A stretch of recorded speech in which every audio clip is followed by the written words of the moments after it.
We have new information tonight on the investigation of a mental health treatment center in Redmond. The state confirms dozens of complaints against Juniper Canyon Living. Matthew Draxton has the update. I personally would never put any of my family or friends in that building. I would say they need shut down. More than 40 former and current staff members have shared concerns with News Channel 21 about the care of patients at Juniper Canyon Living, a behavioral and mental health treatment center in Redmond. I'm just shocked that it's took them this long to open an investigation when it's been numerous behind called out on it. The Oregon Department of Human Services has confirmed with me that they are in fact investigating Juniper Canyon Living for both abuse allegations and licensing complaints. Through its Office of Aging and People with Disabilities, the state agency is unable to comment about ongoing investigations. The Department of Human Services did share information about complaints received since the facility opened in September of 2021. There have been 111 allegations of abuse.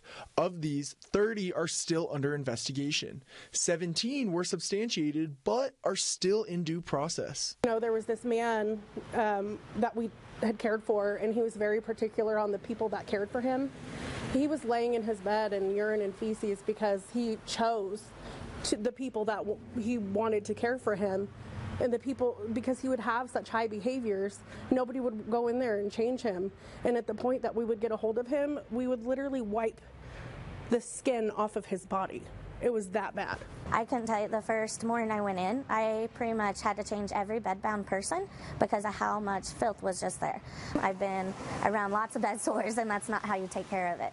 But they said, oh, this person's going to pass away anyways, we're just going to let it be. As part of the state investigation, Juniper Canyon Living must submit a safety plan. They also must demonstrate 60 days of consistent compliance with staffing requirements. We're told by staff the state agency has started reaching out to individual employees, specifically asking about medication distribution and possible violations of patients' rights. We have an obligation as care staff to protect our residents, and so does that company to protect the people that they serve and their employees. No, of course, it's actually for the residents that are there and that passed away. That's why I'm here. About 20 current and former employees told me they're grouping together to file a class action lawsuit this week. We'll have more on this developing story. Matthew Draxton, News Channel 21.